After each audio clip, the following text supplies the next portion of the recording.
Jadi hari ini saya akan mengajak Anda semuanya untuk melihat behind the scene di saat Pentagram Reunion, biar melihat perjalanan behind the scene seperti apa sambil lihat Rian, Aurora, dan Adam saat mereka beraktivitas di belakang panggung. Dan nanti saya akan memberikan Anda beberapa tips bermanfaat untuk mengatasi ketakutan berbicara di depan umum, dan mudah-mudahan dan saya juga akan meminta mengisi acara dari acara Pentagram Reunion untuk memberikan tips mereka untuk Anda. Jadi jangan kemana-mana, tapi ikuti channel ini.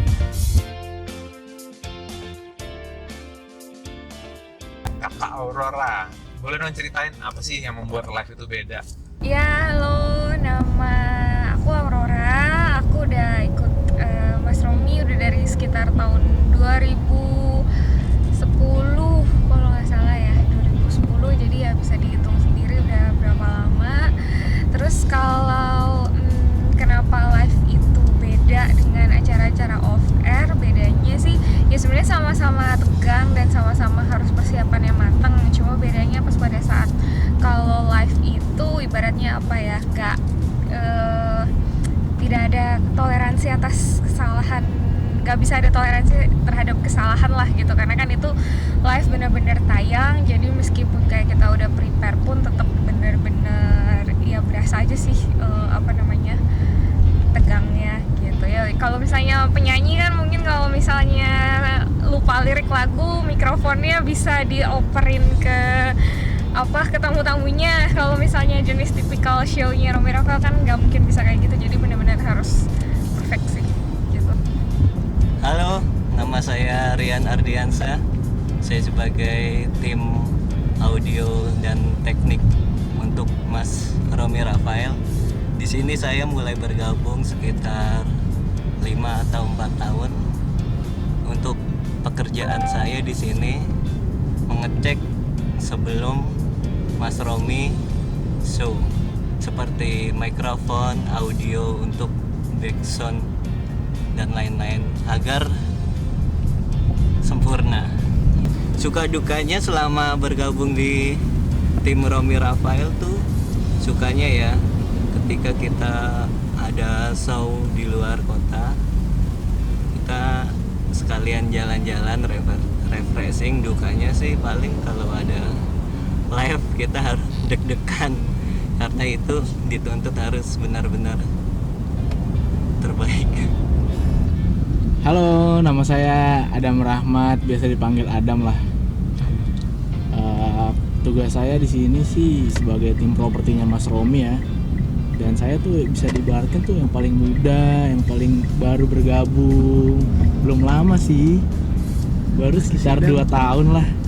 Ya paling itu aja sih, kita nyiapin properti yang buat digunakan di saat panggung, mengecek perlengkapan yang dipakai buat di panggung, sama make sure sama tim-tim dari IO-nya. Seperti itu aja sih paling tugasnya kita. Suka dukanya? Kalau suka dukanya itu, aduh gimana ya? Biasa. Kadang-kadang orderannya tuh suka mendadak. Itu sudah biasa jadinya, jadi kebiasaan. Orderan apa nih? Orderan biasa, fiktif. Pembuatan properti, Dam. Iya. Orderan apa gitu? Jadi terkadang itu 1 jam atau 2 jam sebelum show permainannya berubah. Jadi kita nyiapin lagi, nyari-nyari apa yang harus dipakai, mau gunain apa. Paling gitu sih kalau dukanya. Kalau sukanya ya kita seru-seruan aja, jadi kayak temen, kayak keluarga, bareng-bareng bercanda-canda, nggak terlalu kaku. Dukanya Udah tadi duka duluan. selalu dadakan ya, Dam. Iya biasa itu, udah biasa jadinya kita. Jadi selalu prepare lah pokoknya.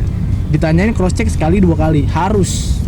Kalau nggak begitu bisa tiba-tiba berubah. Lagi latihan aja bisa berubah, tiba-tiba permainannya ada yang nambah-nambah kayak gitu.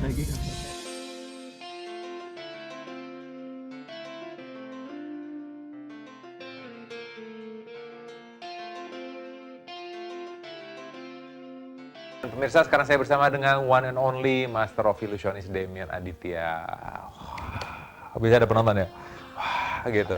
Terus ada back sound American Got Talent ya? Bukan? Enggak, kena copyright nanti. Oke, mau nanya, men, kenapa milih jadi ilusionis gitu? Atau apa sih kalau pakai escape kan bukan escapologist apa? Enggak, sebenarnya kan escape yang gue lakukan escape magic dan itu ada di ilusionis. Gitu. Nah, kenapa milih ilusionis? Karena dulu mau main hipnotis, cuma di Instagram udah yang Tapi seriously, kenapa milih ilusionis gitu kan? Secara propertinya gede, pakai kargo ya kan? Apalagi ya gitu deh, gitu loh.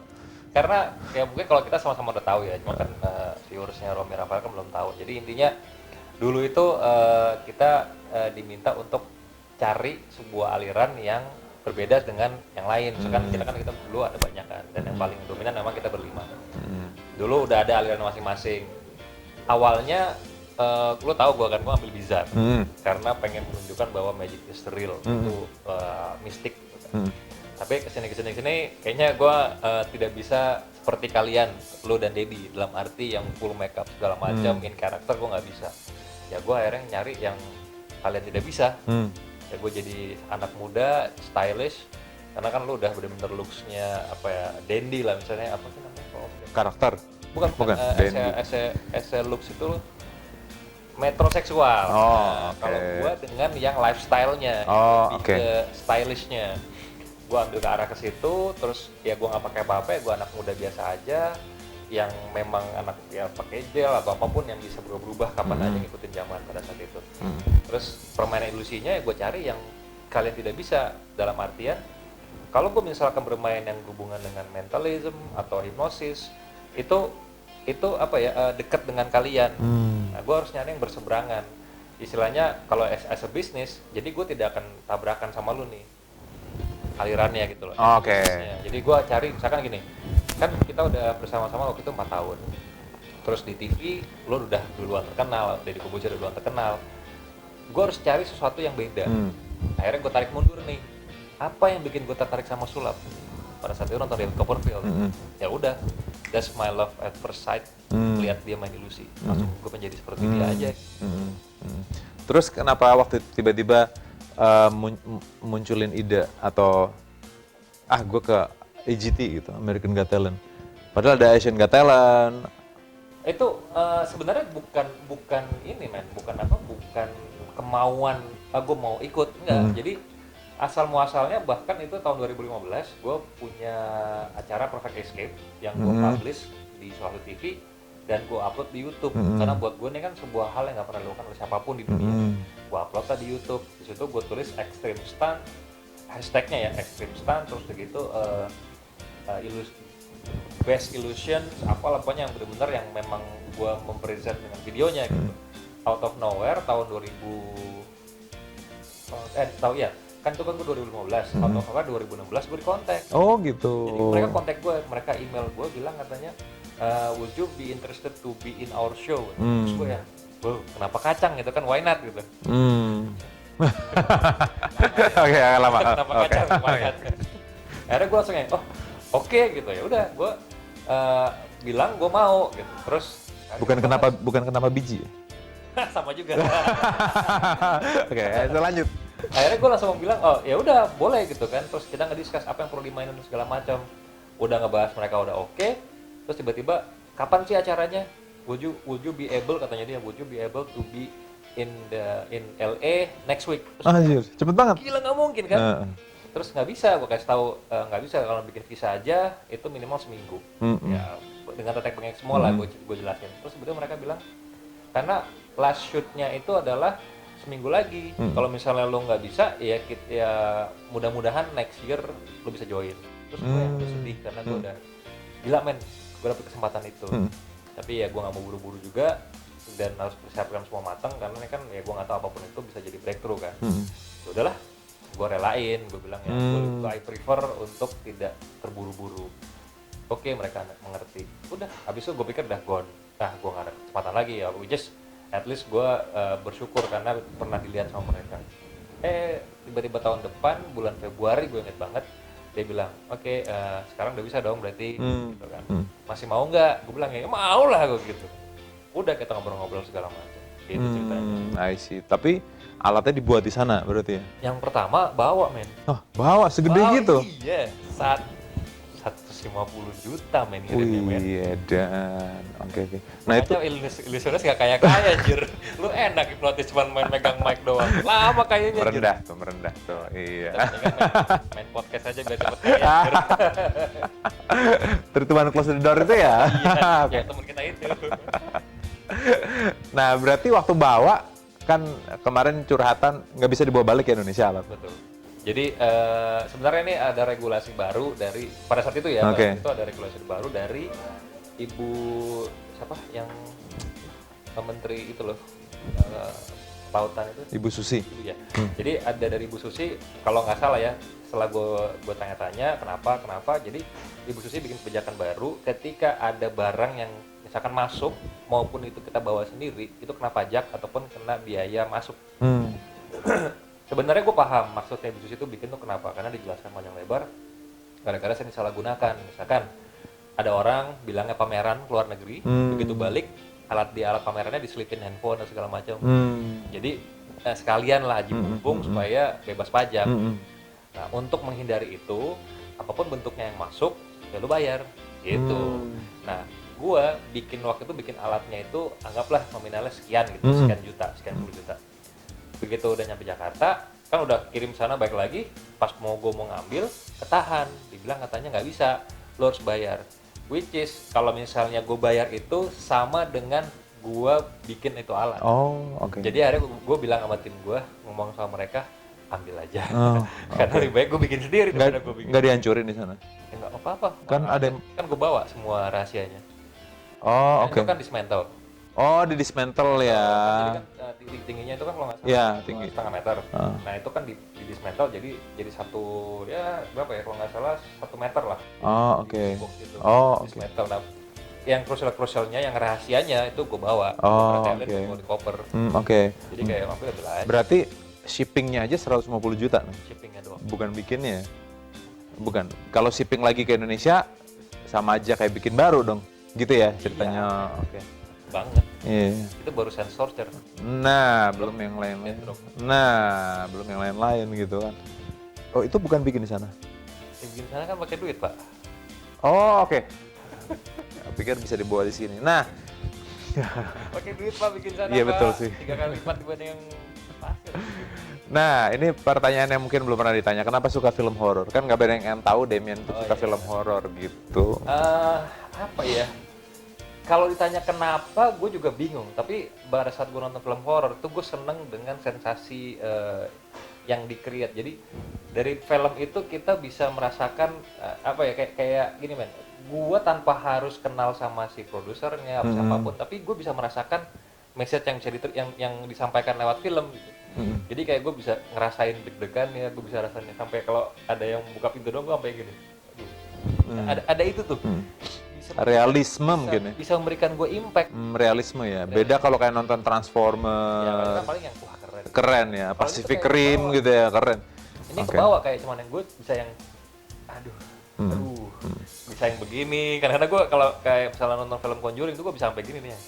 Anjir, gue tahu mau dikagetin. Nah, engagementnya gue sama film itu tuh kayak kok gue bisa berada di situ. Nah, itu yang gue suka banget. Akhirnya makin kesini dulu dari suka akhirnya mempelajari dan berusaha menerapkan itu di dunia sulap, di performance ya, realismenya berarti ya. Oke, yang aku tahu sih Damien Omen ya, itu adalah kenapa kan Bapak tahu. Iya makanya Damien Omen dari film The Exorcist. Bukan dong, bukan The Exorcist, bukan The Exorcist lagi, The Omen ya, The Omen. Oh iya, oke. Nah sekarang karena ini bukan channel gosip ya, nggak ngomongin yang itu seperti yang channel-channel lainnya, tahu maksud saya ya. Nanti disuruh klarifikasi lagi. Iya. Itu kalau kata YouTuber katanya di sana itu adalah tempat the highest achievement di YouTube katanya. Oh gitu. Harus kalau udah di sana katanya the highest achievement. Oh gitu. Iya. Pertama kali manggung depan orang banyak yang bikin nervous apa? Saat AGT nervous gak? Nervous banget. Pastilah. Itu live nggak sih itu tapi? Kalau yang pertama TP, iya. cuman yang babak terakhir tuh live. Oke. Sebenarnya gini, pressure-nya tuh lebih kayak gini sih. Kalau misalnya dibilang performance-nya sebenarnya nggak beda jauh kalau kita perform di Jakarta atau di Indonesia. Tapi pressure-nya adalah mindset gua ketika pada saat gua ngelihat itu ada Simon Cowell itu doang. Karena dia kan bisa dibilang hard audience lah. Dia benar hard to please. Jadi kita harus bisa mengentertain dia. Kenapa? Karena dia sudah beberapa tahun dari mulai BGT, terus X Factor, America's Got Talent, dia sudah melihat banyak talent. Terus gue kayak nggak pede nih. Gue bisa nggak ya membuat dia amazed? Itu doang. Dan yang paling konyol lagi, permainan gue itu sendiri, si Sense Torture itu sebenarnya sudah pernah gue mainkan tahun 2012. Oh gitu? Kok nggak tahu? Di mana? Seperti dia salah satu TV, Pak. Oh gitu? Iya, udah gue mainin. Dan nggak booming aja di Indonesia. Ya Indonesia lah, gue nggak tahu kenapa, tapi tidak seperti tidak seperti ekspektasi gue gitu. Ya udah, dan itu sudah dikubur lama lah, maksudnya udah gue simpen di gudang tuh lama. Jadi pada saat si AGT bilang, lu punya mainan apa? Gue kasih list, ya salah satunya adalah itu, dan mereka kok tertarik sama itu. Gue sempat diskusi sama teman-teman gue yang pesulap, mereka bilang, kalau milih itu sih, kan tuh mainan biasa aja. Ya gue, ya nggak tahu kenapa buat gue keren, buat gue pribadi ya. Oh tapi ngasih list berarti ya? Ada 3, gue kasih lah, kan bisa main ini. Udah, terus mereka pilihnya itu. Oke. Nah pas pada saat itu gue tuh nggak pede men, karena wah gila, problemnya banyak banget. Karena pasirnya harus khusus.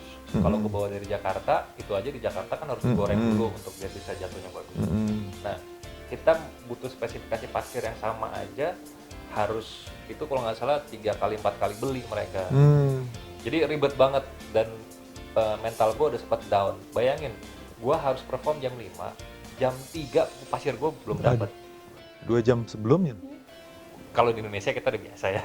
Di Amerika yang nggak ada kru gue, maksudnya gue hanya bukan teritori ya? Iya, gue nggak bisa apa-apa. Kalau di sini kan kita punya builder, punya kru. Di sana gue mau kru gue siapa? Punya temen lah, tinggal telepon, bantuin gitu ya. Itu, jadi benar-benar mental gue udah down banget. Dan sampai akhirnya ya gue hanya udah bismillah aja lah. Pas pada saat dapatnya itu setengah jam sebelum gue naik panggung. Jadi pada saat alat gue naik panggung langsung Demian, your sense, we got your sense. Masukin, coba di atas panggung, cobanya ada Simon, coba turun, oke, it's good. Langsung syuting ya gitu. Ya oke, nggak apa-apa. Ya gue bismillah aja. Syuting, dan itu bukan pakai kru gue. Oh gitu. Itu bukan kru. Berangkat berapa orang dari Indonesia? Dijatahin berarti berangkat? Dijatahin, jadi berangkat tuh sebenarnya gue 3 harusnya, bertiga. Nah, yang gue lolos, karena kan memang gue berkeluarga, maksudnya di visa itu aman gitu. Nah, yang 2 ini kru gue kan ya namanya juga kru, visanya nggak di-approve. Oh kok bisa? Ya karena mereka mungkin masih muda dan bukan domisili di Jakarta, dan pekerjaan mereka tidak tetap. Maksudnya kan ya gue, mereka kan freelance-nya gue. Jadi pada saat sudah H-14, mereka nggak di-approve. Gue suruh ngajuin lagi, 2 kali ditolak sama visa. Ini gue bingung Pak. Dan yang paling konyol lagi, itu pas udah H-7 kan gue harus jalan. Yang gue baca itu di Path ya kalau nggak salah. Guys yang punya teman yang punya visa ke Amerika, nah aku baca itu. Lu bayangin men, gue nyari, itu gue udah di Amerika posisi. Oh itu udah di Amerika? Udah. Gue tuh kan gini, memang gue sengaja berangkat lebih dulu, karena H-14 gue berangkat, karena gue mau jalan-jalan dulu sama gue gitu. Jadi pas udah H-7, baru kita fokus. Jadi memang kita udah di sana mau sekalian mau nyari relasi lah, bukan gue kan. Gue udah di sana, terus tiba-tiba dikasih tahu gagal. Wah, coba lagi. Nah, coba laginya kan harus berapa hari dulu kan. Coba lagi, di cancel lagi, mereka nggak dapat lagi, nggak di-approve. Jadi gue langsung bingung men.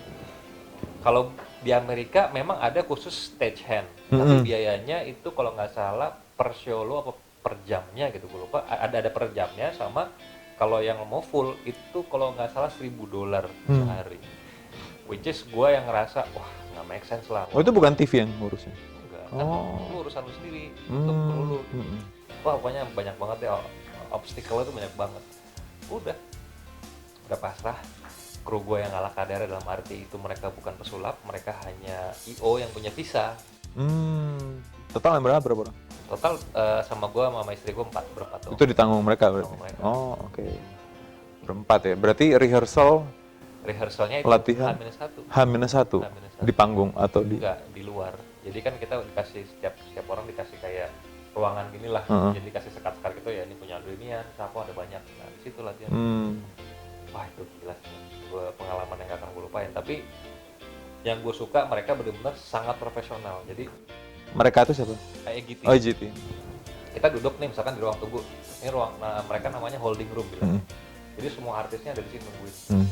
Terus kita mau kencing kan, jadi kayak gini, intinya kayak kita kayak sekolah. Jadi banyak artis-artis, banyak pengisi acaranya duduk di kursi biasa kayak gini, ngadep ke sana ya. Di depan kita tuh ada meja, itu isinya ada beberapa panitianya.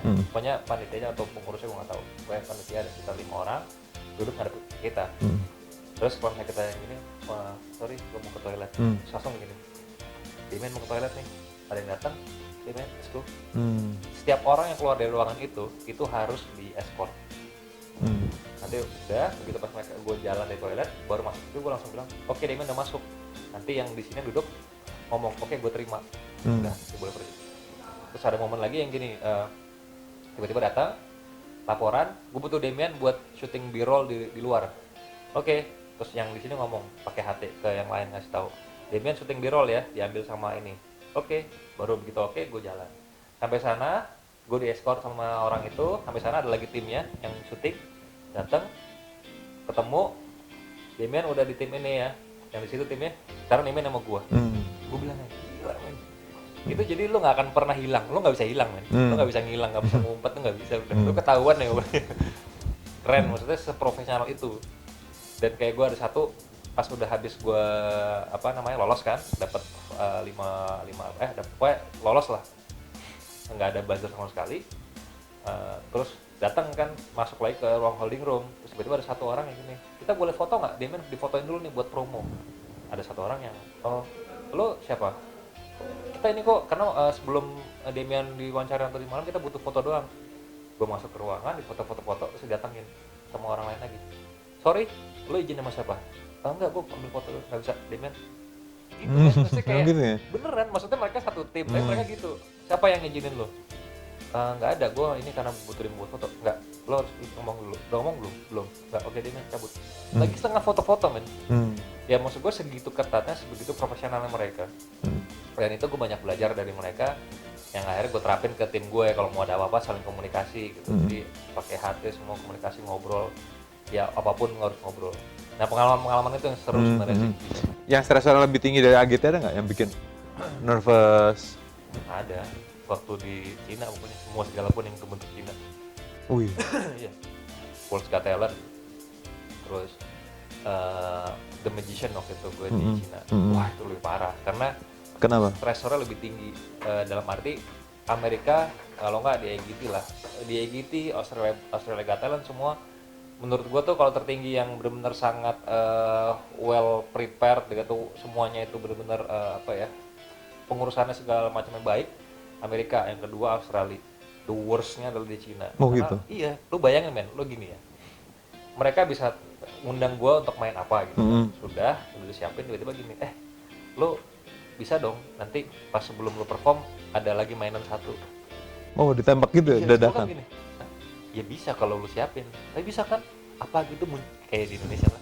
Apa gitu munculin apa, ya kan gua nggak bisa asal-asalan kan, gue harus mikirin konsepnya, nggak bisa gue. Terus sampai diomong gini, ntar performnya pakai bahasa Cina. Duh. Beneran serius? Iya, terus gue padahal kan tamu dari luar. I know. Yeah. Ntar perform, ada satu perform karena ini kan mau apa Cina gitu, maksudnya ada apa wawancara apa sih namanya, hari kemerdekaan Cina atau apa gitu ya, minimal lo kayak appreciate gitu. Terus gue nggak bisa, gue nggak bisa bahasa Cina, gue belajar kalau nggak lo nyanyi dikit nggak bisa, gue bilang demi Allah begitu, demi Allah gue nggak bohong. Nah terus yang lucu, yang kenapa gue bilang stres lebih tinggi, jadi gini man, kan death drop gue tuh adalah permainan yang paling sakral lah buat gue pribadi. Nah itu udah siap nih death drop di atas panggung. Ini di China? Di Cina. World's Got Talent. Ini death drop, ada talinya yang buat bakar sumbunya. Nah itu kan semua harus presis itu, ada hitungannya, ada hitungannya semuanya tuh, nggak boleh geser, nggak boleh apa, pokoknya semua ada presisinya. udah nih kita udah siapin, udah mau syuting, udah mau apa namanya rehearse, bukan rehearse, semuanya udah mulai day one syuting yang behind the scene-nya sekalian mau dilihat juga sama produser dan lain-lain gitu. Jadi rehearse tapi yang di taping, yang direkam. Terus tiba-tiba nggak tahu ngomong apa, kita lagi duduk nih tunggu mereka ambil b-roll dulu kan. Tahu tempat bakarnya digeser nih. Gue gini, ini ngapain tuh? Marah tim gue kan. Nggak, karena nggak enak di kamera terlalu jauh.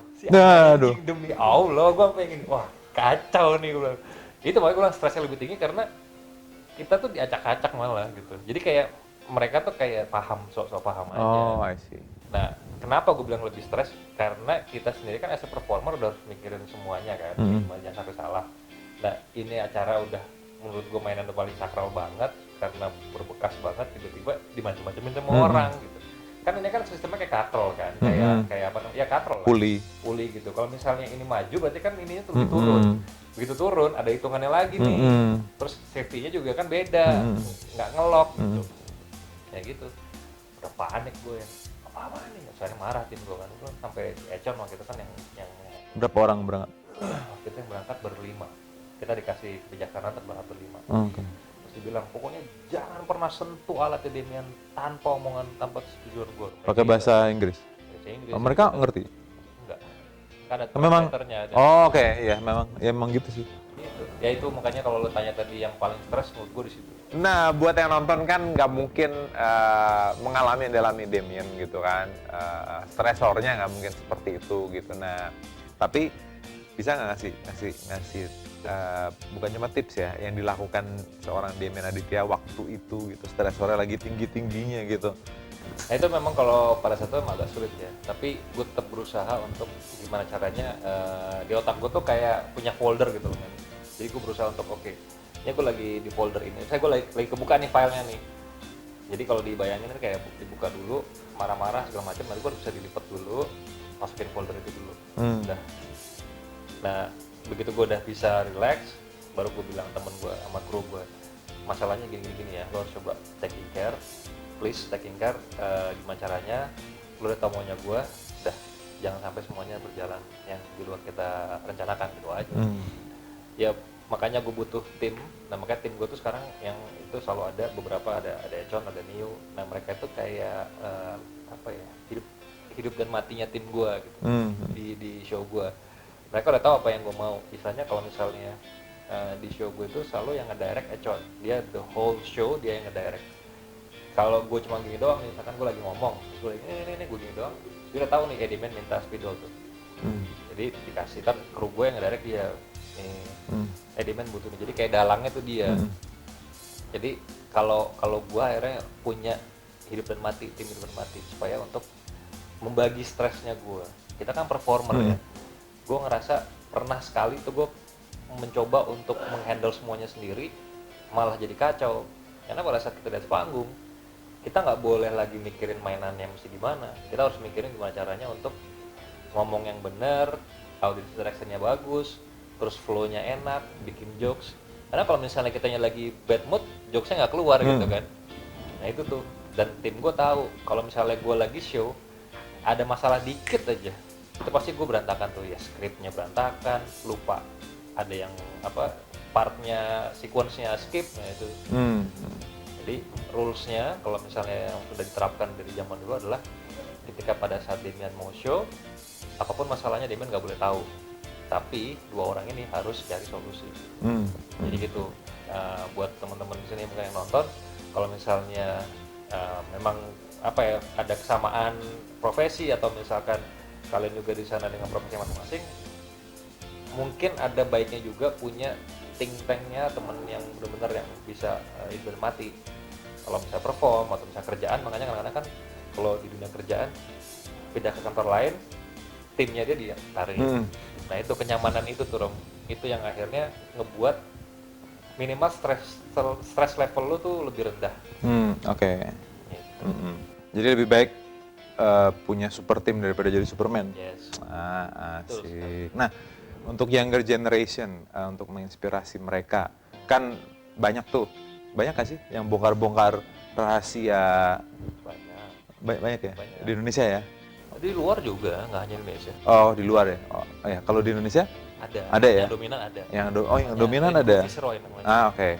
Tenang, nanti nggak diedit. Yes, Ya, oke, ya. Nanti ada thumbnailnya nanti. Itu gimana ya menyikapinya? Sebagai seorang performer, aku juga performer gitu.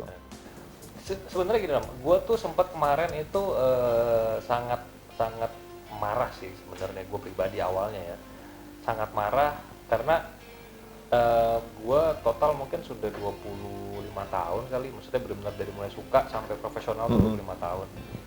Dan ya, as you know me, kita sama-sama kita benar-benar menjaga banget di artnya sendiri. Ketika kita tahu ada orang yang ngaku pesulap terus ngebongkar, itu kan kayak please don't call yourself a magician gitu kan, menurut gue pribadi.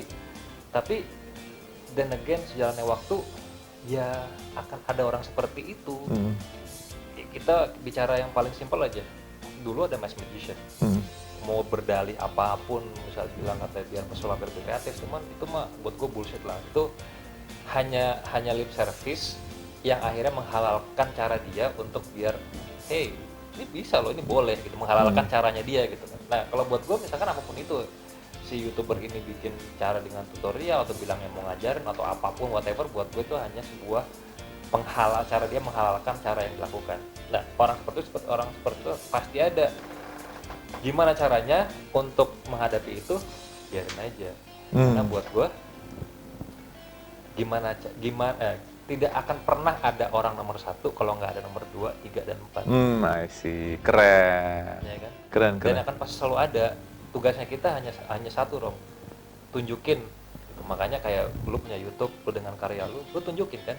At least orang-orang yang memiliki intelligence yang lebih baik ya, maksudnya yang quote-quote yang lebih pintar, mereka tahu mana yang perlu mereka nikmatin. Kalau mereka memang hanya senangnya bongkar-bongkar, ya berarti mereka sudah menempatkan diri mereka bahwa level of artnya mereka di situ. I see. Gitu. Kenapa gue suka nonton dulu? Kenapa gue suka nonton Dedi atau anak Pentagram? Kenapa ya? Karena kita level artnya begitu gitu. Kita bersama-sama kita bisa kumpul di Pentagram karena level artnya kita tinggi. Buat kita juga ngeliat itu sakit hati ya, karena itu bukan kita, bukan level artnya kita. Dan itu sudah terjadi di mana-mana. Suka tidak suka pasti akan terjadi dan pasti akan ada. Ringo misalnya dia selesai, akan ada lagi orang lagi, pasti sudah hukumnya dari dulu mungkin begitu. Ya tugasnya, makanya kayak gue bikin di YouTube, gue hanya sekarang yang gue lakukan, gue bikin sulap di YouTube gue yang keren banget supaya gue bisa gini, hey, at least I did something. Lo bisa compare, lo bisa lihat sendiri deh mana orang yang mana orang yang mendedikasikan dirinya di sulap. Lo bisa lihat, gue nggak perlu banyak ngomong, lo lihat sendiri aja gitu. Keren. Thank you waktunya. Sama-sama. Sukses and the best yet to come buat Demian Aditya. Mudah-mudahan karirnya makin melejit ke dunia lain, negara lain. Amin. Asik. Jangan lupa ya, panjang umur ada di sini channelnya Demian. Bukan, satu lagi. Jangan lupa, ini adalah bukan pertama dan bukan itu ya. bukan pertama dan terakhirnya gue kolaborasi dengan Rafael, karena gue akan bikin sesuatu lagi spesial sama dia. Asik. Aku juga belum tahu. Biar mereka penasaran juga ya kan. Tapi pasti akan ada collab selanjutnya yang nggak hanya sekedar ngobrol-ngobrol. Oke. Honestly belum tahu sama sekali. Jadi tunggu Demian aja, selain ke Demian.